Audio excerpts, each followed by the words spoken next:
Hi, I'm Shontra Powell, and I'm the Proven Not Perfect podcast host and a best-selling author on Amazon. Do any of these words call out to you? Drive, ambition, doing, leading, creating. These words call many of us, and sometimes to heroic impact. This is all good until we forget about our own self and our own self needs, mainly care. My Village of All-Stars, they not only command position, but they command influence. Well, there's always a backstory. I myself, Shontra Powell, have had to put myself on the sideline a few times, but I'm still in the game. I'm staying in the game. The only thing different about me is that I'm proven not perfect. Enjoy.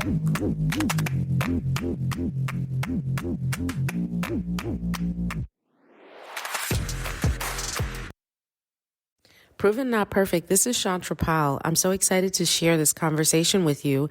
This one is with Angela Beyer. Angela is a health coach. That's right. She's a health coach. She's saying, do not put me in one lane. Can't we all relate to that? For sure I can.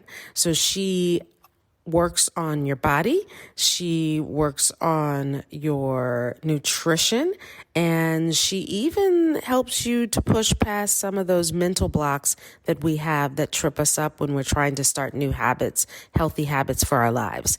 You're going to enjoy this. She has such an interesting background and story and journey. And for all those of us that have pivoted, she knows about the pivot, and you're going to hear all about it. I hope that you enjoy Proven Not Perfect. Hi, Angela. Hey, Shontra, how are you? Hey, I'm doing good. I'm really excited about this conversation. And so just so you know, I'm just going to tell you in this talk, I'm calling you Health Coach Angela, okay? Is that okay? That is more than okay, because that's who I am. Yep.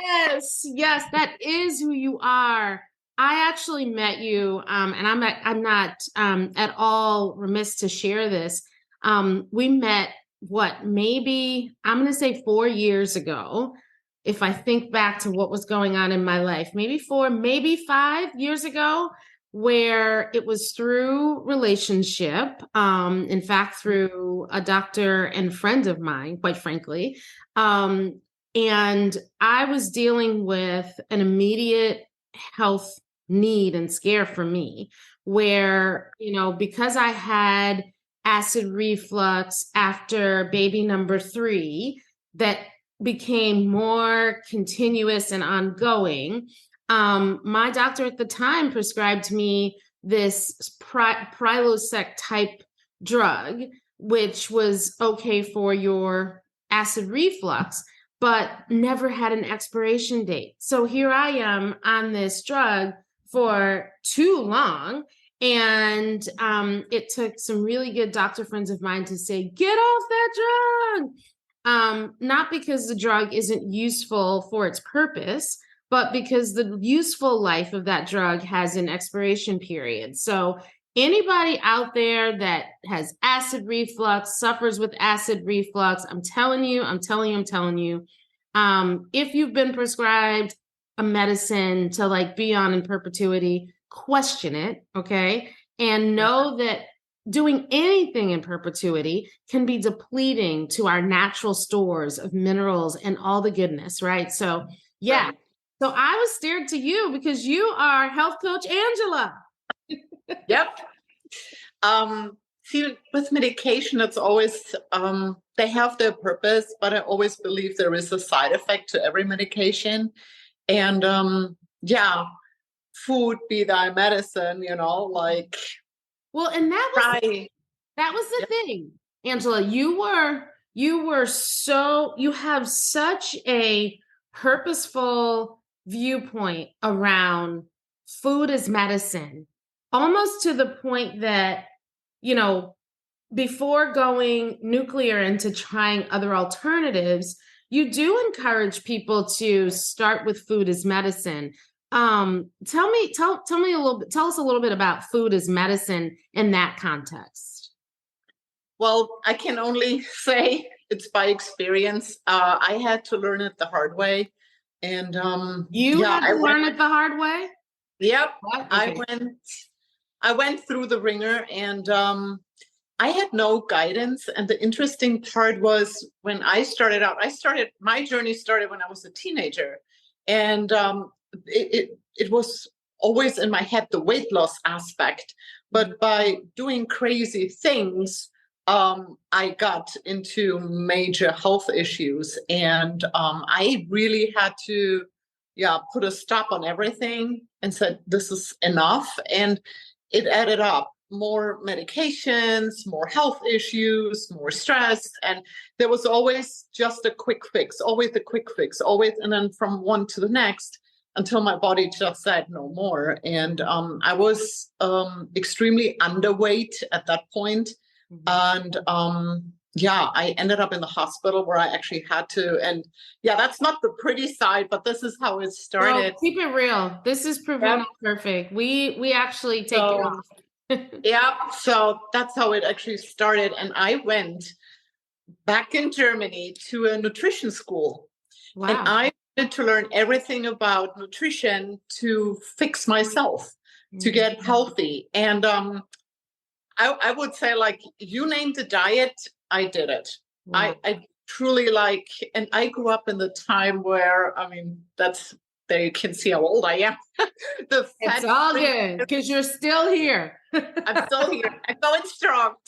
Yes. But everything had to be fat-free. I was cutting out all the fat and fat-free snacks and whatever snack. Well, only 100 calories, like this kind of stuff. And I actually had I've never felt content or happy. I was chasing food. I was consumed with food. I was always thinking about food. And it was the constant battle in my head. Should I eat this? Should I not eat this? Is this good? Is this not? Is this too much? Is this too little? Like, it was confusing. And there is a lot of information out there. And like I said, back in the day, too much. It's almost too much. Yeah. Yes, I feel it's way too much. And back to the basic and actually listening to your body and connecting to, this is a big part of my life as well, connecting to nature and really, like I said, being in tune with yourself. I learned at the beginning all the science of food and what food can do and how it can heal. And that's how I started healing myself. But then the better you get, the more you learn, the more in tune you get. It's like actually cleaning the mess up. It's not only the malnourishment of just highly processed food, it's also the healing process of the brain. There are really two parts of it. Yeah. I love that, because I think what resonates for me when you speak about that is there's this notion of, and so many of us are preconditioned this way, we're almost scared of food a little bit, right? Because it's going to make me bloat. It's going to make me cramp. It's going to make me ... right? And I think, many women and men have varying degrees of that kind of a thing.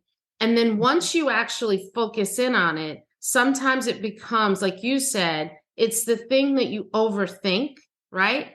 And it starts taking over your life. And I don't know about you, but I kind of feel like once I start overthinking it, literally, it's almost a self-fulfilling prophecy because I'm thinking about it too much, right? And I don't think it's meant to be that complicated. I mean, even if we think about the most basic beginning of human beings back to the beginning of time, right? It just seemed that food was available for the nourishment when needed. It was truly fuel. And I've heard you say something like that.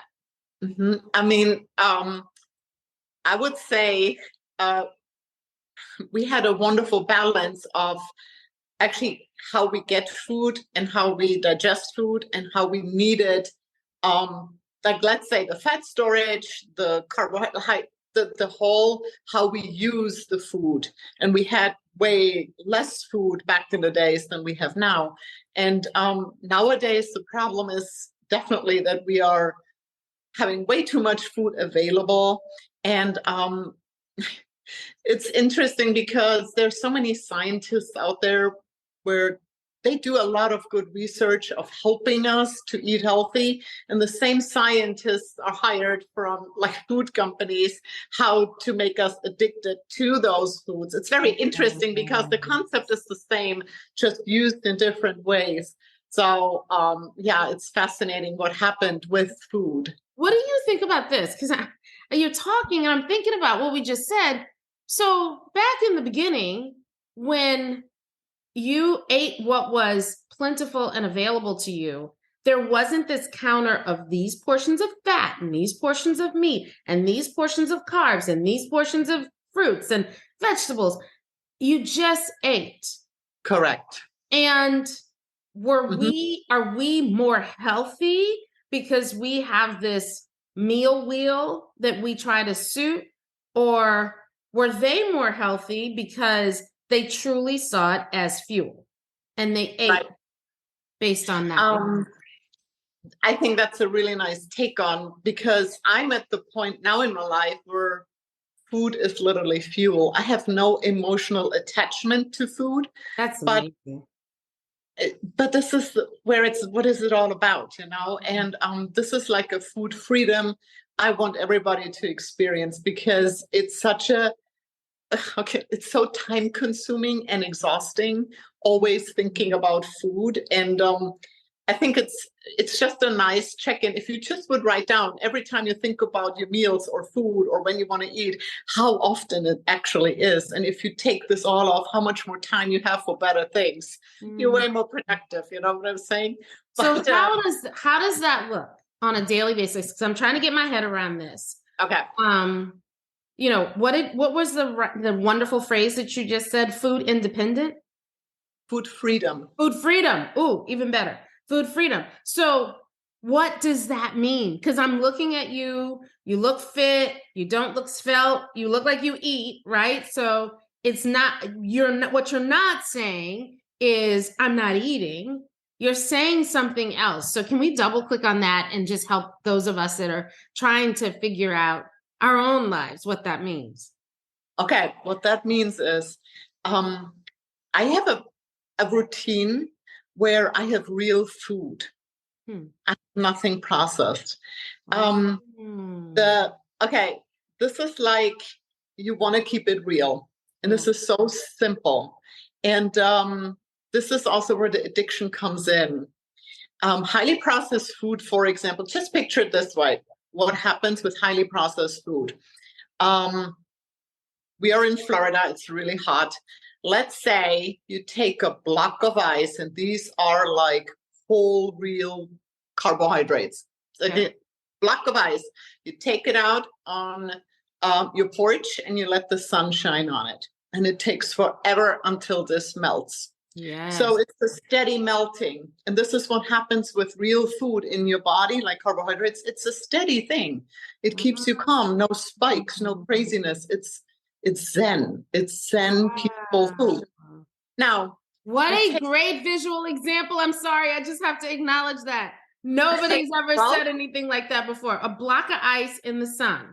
Yeah, you're right. It's not like water immediately. It's sort of going at a pace. And if it's super, super hot, the pace might be faster. And if it's colder, the pace might be slower. What? Yeah, but that's real food, okay? Now let's play this example. Let's put it to the next level. Let's shave that block of ice. Let's process it. Let's make out of this ice, like wheat, berries. Let's make bread out of this, okay? Or a cookie out of this, or a little like candy bar or something. So the shaved ice gets spread out the same amount as the block was on your porch in the heat. Guess what? Poof, it melts. And that's how it hits you. And that's how it hits your brain. And that's how it hits your sugar levels. It spikes. It goes up. Your body goes crazy, trying to get leveled. The body always wants to be in balance. The body always wants steady, doesn't want to get hit. So the insulin goes up and down and up and down. And that's your emotional stuff too. you all of a sudden feel those cravings again. And oh my God, you're having like the sugar down after the big hit. What makes you feel good? You know what I'm saying? It's a big hit, a sugar hit. Yeah. And that hits the brain as well. So now you're trying to get this again, and you're trying with the shaved ice, putting it out on a porch to keep it going. But it doesn't. And that is wonderful, because taking that example even more, so then that's why too, where you can think you're eating healthy in a processed jungle, and because things are not hitting for a sustainable way, they're hitting in these bursts, you're hungry again like in 10 minutes. Correct. And that, see, but this is now one side of it. So your body gets hit by this and it gets overworked. You're feeling tired energy by the end of the day. You're just exhausted by all the digestion you're doing. And what happens is, now, worst case scenario, you're sedentary, you're not moving, you're in the office, you're in the car, and you go through all of this, and the muscle is not actually able to utilize those spikes, those hits. So the muscle is saturated already with all the food you already ate. So it's like a suitcase, totally chock full. And now you're adding more and more and more. At one point, the suitcase can't take anymore. It's full. So it overflows, it overgoes. And that's where you store fat. And that's where your metabolism gets compromised, where insulin resistance and all those things come up, because there is no exchange anymore, no flow in the muscle. You know what I'm saying? Yeah. So there are two things what happen with the diet and the exercise. Yeah. So yeah, it's a double whammy. You can't really. These are two things what are non-negotiable in my life. It's the exercise is non-negotiable. You have to exercise. You gotta work the body. You gotta work for your hormone health, for bone health, for brain cognitive function, but you name it, you gotta work the muscle. So that's a non-negotiable for me. I gotta lift weights. And the other thing is too, no matter where I go, I always take my body with me. Doesn't matter where I move to, I'll have this one with me. And I want to live in a healthy body. I want to take a healthy body with me. So I take care of my nourishment, of my food. Very important to me. So non-negotiable either. There is no question. Why would I harm myself with junk? Wow. So, okay. So of course we are inspired minds now, and we want to know, what does, okay. So many questions flooding through, all of them. Okay. So inhale, exhale. Whoo, get it out, girls. Yep. All right. So here's the first one. Intermittent fasting. You like it, you don't like it. What is intermittent fasting in your world? What do you understand? So I'm learning, through the internets and all the things, intermittent fasting can be something that I do for periods of 12 to 16 hours of no eating or rest from eating. I can choose to do it, my last meal of the night, not until, my first meal in the morning, if you will, depending on what time that is, or I can choose to do it in the middle of the day, or I can choose to do it in the evening. So what do you think of that science, intermittent fasting?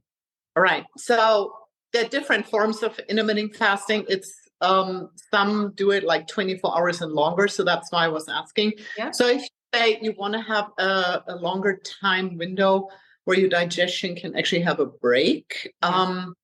My body, for example, likes it a lot. What I make sure though, my first and my last meal of the day are robust. These are most important meals then, because if you have a long break, you want to have enough protein until you have your first meal. So the last meal is a high protein meal, a robust meal where I can go through like the time until the morning when I have my first meal, no matter what time that is.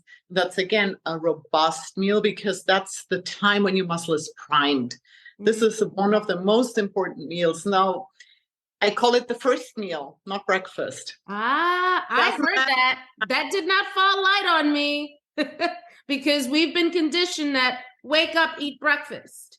But then when you say first meal, that debunks this notion that it has to be, at 6 a.m. versus at 12 noon. It's just your first meal. It's when you break your fast, I think. Correct. Yeah. Wow. It's good because your body gets a break. That's what same thing. There was also this structure back in the days, and this is my bodybuilding background where I had to feed my body every 2 to 3 hours, and I had a lot of small meals. And actually, it's not necessary. If you have 3 like clean, structured meals per day, perfect. Your body can even get by without, I'm always talking about not losing muscle. I do not want to lose muscle. So that's what I'm saying. 2 meals, you can get by as well. The body can handle it. You can only eat a certain amount of protein per meal to absorb it for muscle growth, but you want to hit that number at least. And a lot of people, unfortunately, and mostly women, don't hit that number. They have not enough protein in their meals. So that's a problem. Yeah. Wow. Okay. So now we have to go here. Okay. Before we do, I do have to ask you this then. What do you eat when you say freedom, food freedom? What are you eating? What does a breakfast meal look like? What does take it back. What does a first meal look like? And what does a last meal look like? Okay. I'm a quick study, Health Coach Angela, right? Just saying. Yep. My first meal is actually, I tend to have savory foods. I like in my first meal having like some sort of eggs. I make frittatas, omelets with a ton of vegetables. And sometimes I have, depending what day I have, I add in carbs as well, like in form of oatmeal or Ezekiel bread or something. And it's always the same amount protein, same amount carbs. I do not like give one or more less, like it's even. It's the same amount. I run really well with this. Like this is, I do like carbs and I do eat them. Like this is, I have them and last but meal. Carbs in the form of Ezekiel bread. I mean, okay, so you're actually eating bread. Okay. It's a sprouted, flourless bread. Yes, it is. Okay. All right. Got it. Cool. Sweet potatoes, like this is my kind of food I love. Yeah. Those are good things. Oh my God. Those are good things. And what I hear too is not only are those things that can be yummy, especially with a wonderful palette of seasoning, right? Oh my gosh, I go all out. Can be so good. But really I'm not hearing you say something super complicated in that either.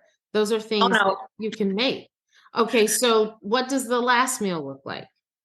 Okay, so I was actually plant-based for the longest time. And I learned a lot about being vegan and food combining because now this is a little bit scientific, but hold on tight. Yes. From you this one. In order to get the best out of your meal, you have to hit a threshold of one amino acid to actually create protein synthesis, meaning absorbing the protein for repair and growth. Okay. This amino acid is leucine. Every protein is built out of 20 amino acids. Every amino acid has its purpose. They're essential, non-essential. The essential ones we have to get through food. Now, the leucine, the one particular one I'm looking for in the meal, has to be between 2.5 and 3 grams. I know, very scientific. Right? Yeah. I studied it and I got really deep into it because I love it so much. You don't have to, but the magic number is for women to hit 30 grams of protein per meal, Okay. to hit that leucine number, to Okay. actually protein synthesis. So this is, I call it the 30G meals. Ooh. So this is like 30 grams of protein. So I'm saying you have to have like 5-6 ounces of chicken, and animal protein always has the leucine in it. Oh. Plant-based protein does not. So you have to combine different plant-based proteins in order to hit that number. And this is the interesting part because I played around with it and it's caloric devastating doing it plant-based because it's so much food that you take so many you can't eat it. Like I was not able. So I actually added a supplement to it. To every plant-based meal, I added branched chain amino acids to hit the leucine number to really make sure to build the muscle. So it's interesting with plant-based because we don't see it on any nutritional label. It's very interesting. You see, if you look at nutritional information with carbs, you see fiber, you see the sugar, you see with the fats, saturated fats, trans fats, they explain everything, and then protein. That's right. It's just like, it's so easy. Protein. That's it. But we actually need to look, hit the right amino acid profile. You always do with animal protein. Okay. It's so high quality that you always hit that mark. With plant-based, you have to be smart about it. You have to food combine like nuts and seeds together, grains and legumes together. But to hit that threshold, I did one time. I tried it with quinoa, and it was like I 8 cups of quinoa to get there. Yeah, I know. It's like, I'm not gonna. Let's call that not sustainable. Not sustainable. No. So there are, I mean, I love being plant-based. I feel good with it, but this is another thing.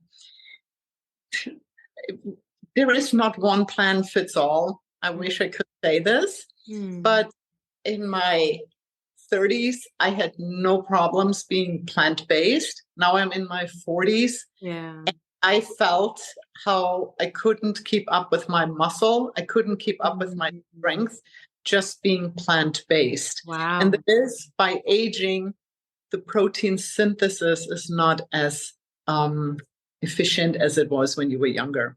So younger women can actually go with very little protein and be okay because you utilize it differently. The older you get, the more you have to focus on the protein intake. You want to keep that muscle for your health. Otherwise, you get in trouble. So, yeah, and I'm very focused on that. Like, protein is always my first. In every meal, I make sure I hit at least 30 grams. I sometimes have 40 or 50 grams. Yeah. Are you doing protein shakes throughout the day as a supplement? Like when you might, feel like a snack and you're like, okay, I can use do you do that as well? Well, I don't do snacks. Well, okay. What do we want to call the protein shake? We took out the word breakfast from my vocabulary. What are we taking out for snack? What is a snack now? I just clean 3 meals. That's it. But like after a workout, for example, if you wanna, because that's another good time. That's a timing and window where you have a prime muscle ready for repair and replenishment, and a protein shake is really good. Here's another thing that's highly processed too. So read the ingredients, and you want a clean product and make sure it's just protein and not added junk to it. If they add a lot of sugar to it, you don't want to touch it because then we create craziness again. But if it's a clean, good quality protein, go for it. The plant-based protein powders actually have different sources. So there is the complete protein. So they use pea protein, brown rice protein, all kinds of different ones. So they combine it to get acid profile down. So they're actually very, very good. I like them. So that's actually my favorite protein to drink is a plant-based protein.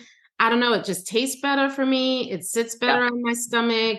Any the whey-based just does not do it for me. So I'd rather eat that protein as well. And then are you a stickler for grass-fed beef and all the different things that, quite frankly, if I'm very honest, throw some of us off that are early in our journey and we're trying to figure this thing out.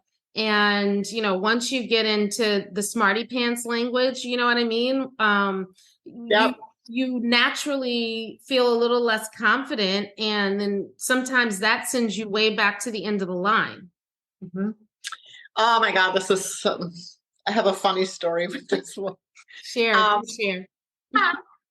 I do focus on organic, grass-fed, pastured, but these are all those words. And I like sometimes just because I'm on the road so much. So my protein are beef sticks or turkey sticks or something easy, very easy. And I just can't eat them in the car. Yeah. And I saw advertised grass-fed and finished, and I'm like, grass-fed and finished? What does this mean? I always buy grass-fed. Yeah. Right? Yeah, I've never heard that. I called the company up and asked, what does this mean? So if this is labeled grass-fed, I assumed, and never make assumption, that the animal is fed with grass. Yeah. Right? Yeah. Yeah. Now, it means that it was one time in its life fed with grass. The rest, I don't. But if it says grass-fed and finished, that means it's been fed with grass all its life. So I know. So mind blown. So when something says grass-fed, and I'm in whatever my favorite healthy food store is, and I'm assuming, this animal has been grazing the grass and that's what they eat. They're not getting all the pellets and the smellets and everything. In order for it to qualify for that label, it means one time, one feeding of grass. It does not mean consistent. So there has to be this notion of grass-fed and completeness, like their whole life. Wow. Yeah. See? Or pasture. So if it's outside, then it had grass. Yes. Mm-hmm. But if you just read grass-fed and not like pasture-raised or finished, it's See, it's not right. It's so, you know what? Everybody knows, anybody that listens to this podcast and has gotten to know me, they know I'm a business geek as much as any business geek you've ever met.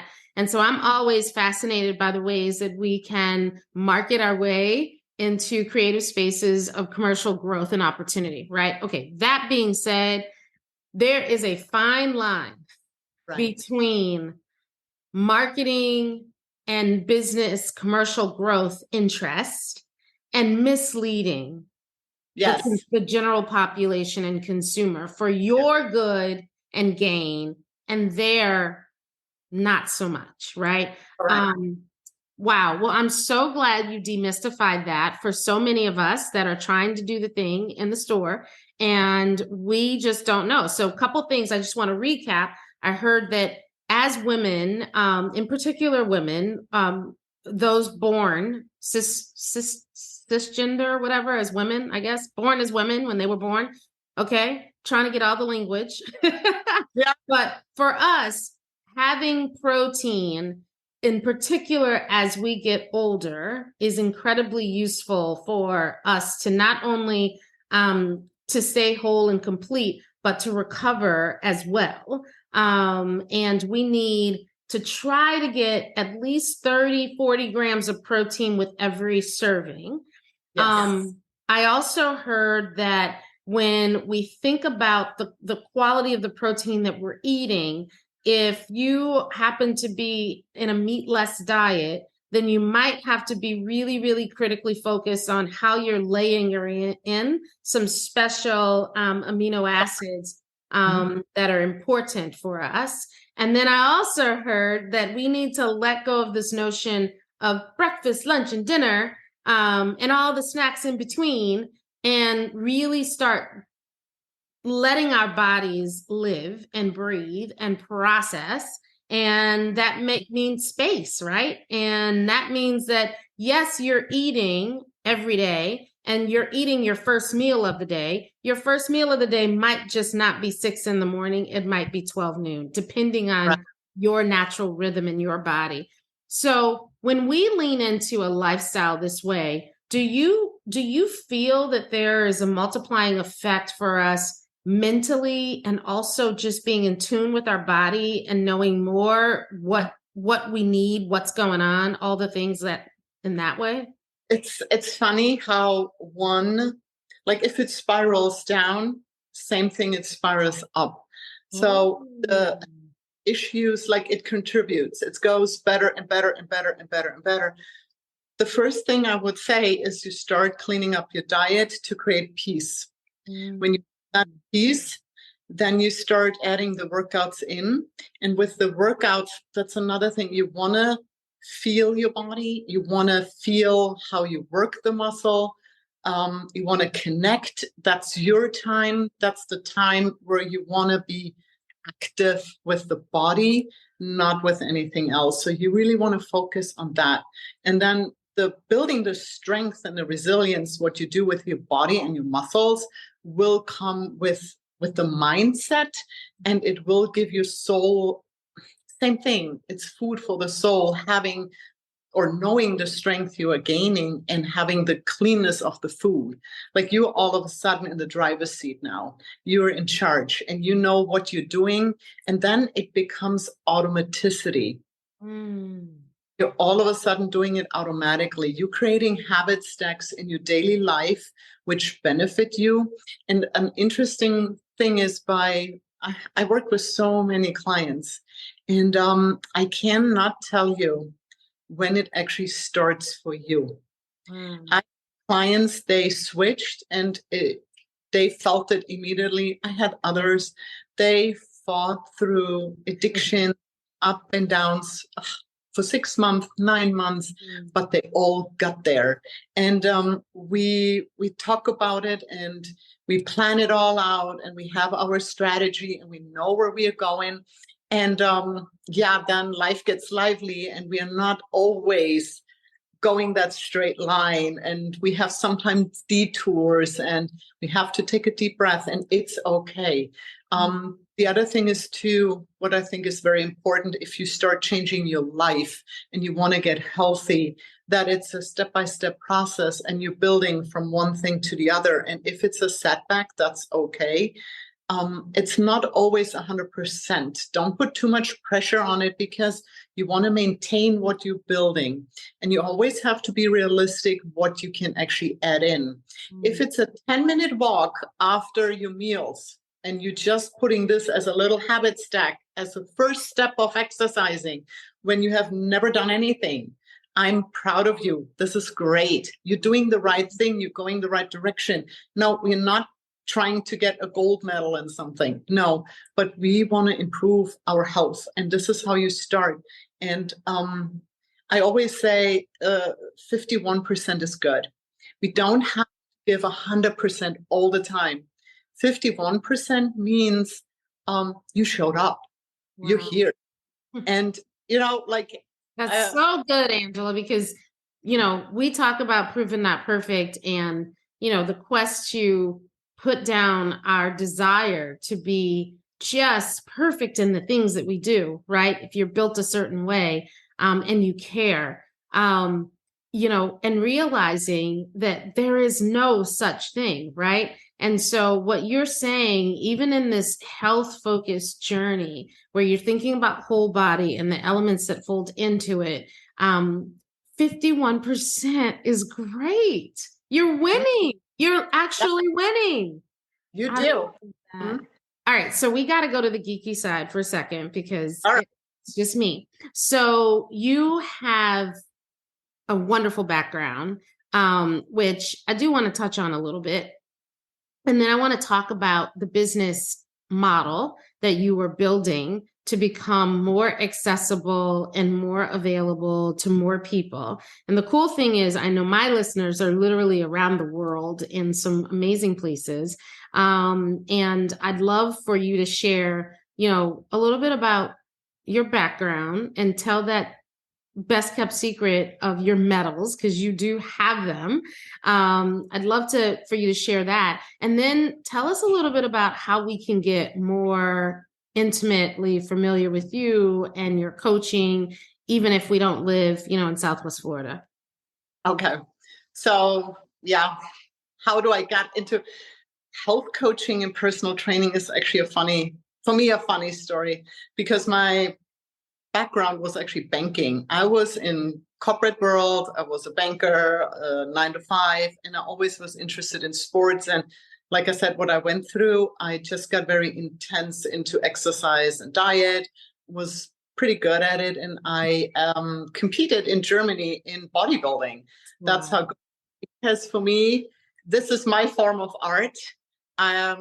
Everybody is a canvas, and you can sculpture and create a fantastic body with everybody. So this is always a wonderful journey, what I go with my clients now, but what I did with myself. Like, I wanted to experience it. I wanted to know how to do it. So I got into bodybuilding. Well, again, life got lively. I had a big breakup, and it was one of the toughest times in my life. And girl, a long time ago, but still was there. Yeah. And I actually had a breakdown, or I wasn't, it was really so bad. sorry. So I moved to the States to learn English. And wait. So you moved, okay, your breakup, you went from Germany to the US and not necessarily with fluent English. Okay, noted. Yeah, I didn't speak any English. None? None. I went to Hutchins University to learn English as a second language. I liked it so much here. I got an internship at a bank. I wanted to stay, and this is also another thing. I did what I was trained to do and what's the right thing to do, but it was not my truth. It was not my authentic self. I was in banking, trying really hard, and I made no money. It was a struggle. But anyway, my immigration lawyer said, there's no way. I hit roadblock after roadblock, no after no after no. And they said, I can't get a work visa as a banker because there are too many. And I'm like, well, I really want to stay here. I do not want to go back. Are there any other options? And my immigration lawyer said, if you have any extraordinary skills, we can use that. And I said, well, the only extraordinary skill I have is lift things up and put them down. I can lift weights really, really good. So she said, well, if you do something in bodybuilding and if you get a world champion title, you get a green card. You're kidding me. That's a thing? That's a thing. It's called extraordinary alien. Wow. Okay. Yeah. I'm a little saddened that that's the title, but okay. Yeah. That's what it is officially. Yeah. So I went to the drawing board, did my diet, planned my exercise program, and I cannot tell you, I envisioned it every day. What I do when I'm on stage, I saw myself every day doing my posing. And I had this literally tunnel vision. And I said, there is no more no in my life. This is what I want to do.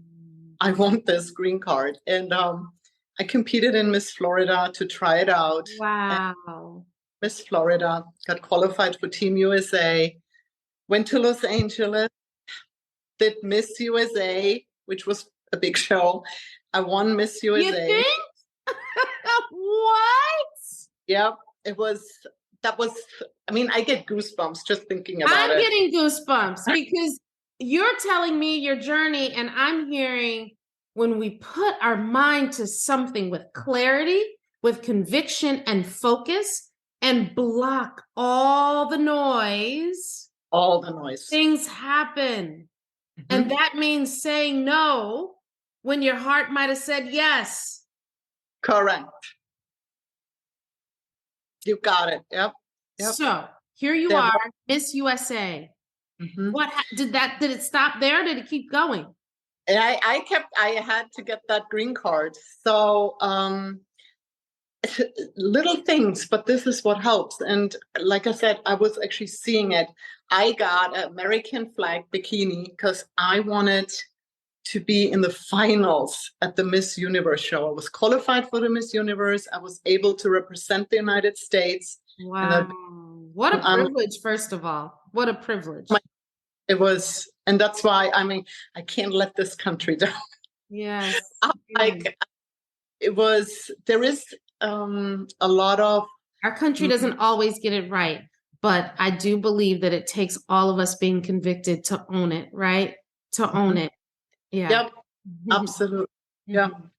And yeah, I prepped, and it was a long time of dieting, but I cannot even tell you. Like I said, I saw myself on that stage in this bikini. I wanted to show it. I wanted to be in the finals, and I just kept going every day, every day. I practiced my, if you would have played my posing song in the middle of the night, I would have jumped out of bed and I would have done it. I'm like, I know my song. And it was actually, yep, that's what it was.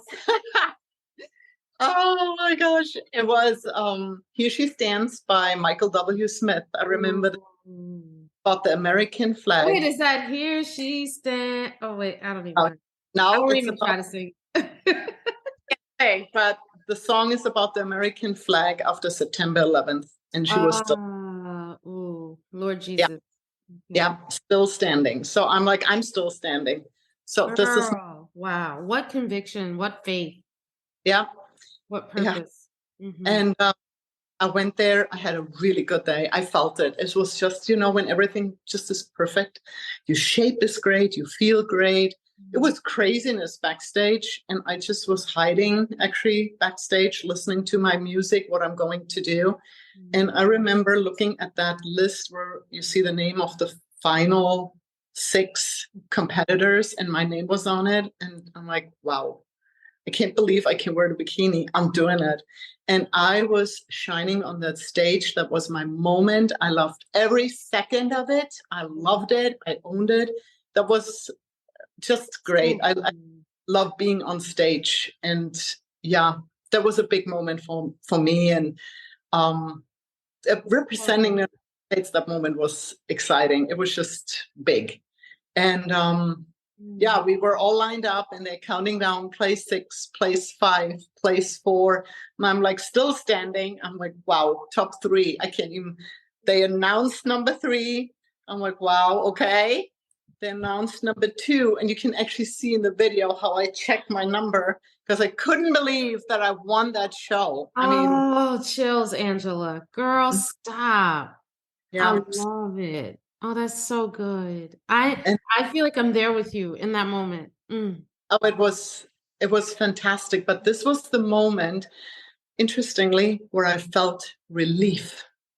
Everybody asked me, how did you feel after winning Miss Universe? Were you happy? No, I was relieved. Wow. Was relieved. The happiest I was the preparation. Yeah. That was my happy groove. I can't even explain it.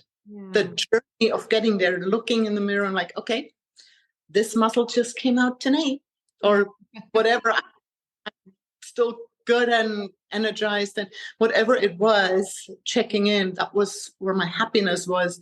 Wow. The win was a relief. That was my big takeaway because I thought it's this big moment, but it actually wasn't. Yeah, it was relief. And I had such peace and knowing, that I can stay. And it was amazing. I was so actually tired and yeah, the way that I missed my flight. Angela, that is so beautiful. I'm so grateful for you sharing that. I think we live in this world right now where, in particular, It's hard to understand the mindset of anyone who is drawn to a different land. And to have such desire and passion to be a part of a land is a real thing, right? And, I appreciate you for acknowledging this land, even like I said, this land isn't perfect, right? Anybody that thinks that doesn't get the whole point of proving not perfect.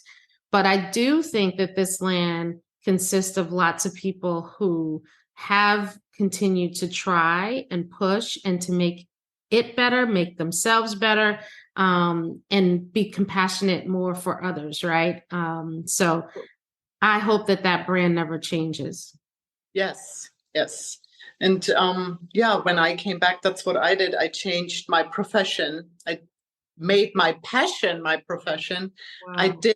I'm what I truthfully want, where you meet the real Angela. And what I love now is helping women to actually get to the next level in their health journey, understanding the importance of muscle, understanding the diet, understanding a healthy lifestyle, understanding having happiness in their life. And this is what I care about and what I wish can every woman have. And it's doable and totally achievable. And people should not be discouraged. And I'm the one who guides you and helps you. And I'm there for you. And I like to support.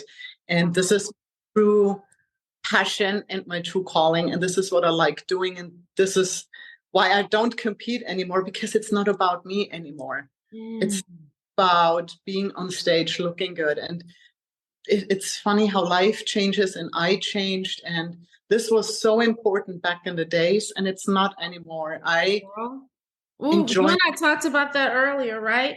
Where we have got to acknowledge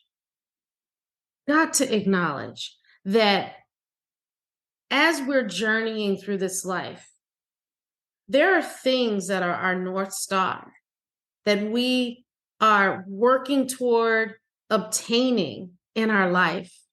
Right. And then you can get to that place and realize, okay, I'm here. Okay, I achieved this.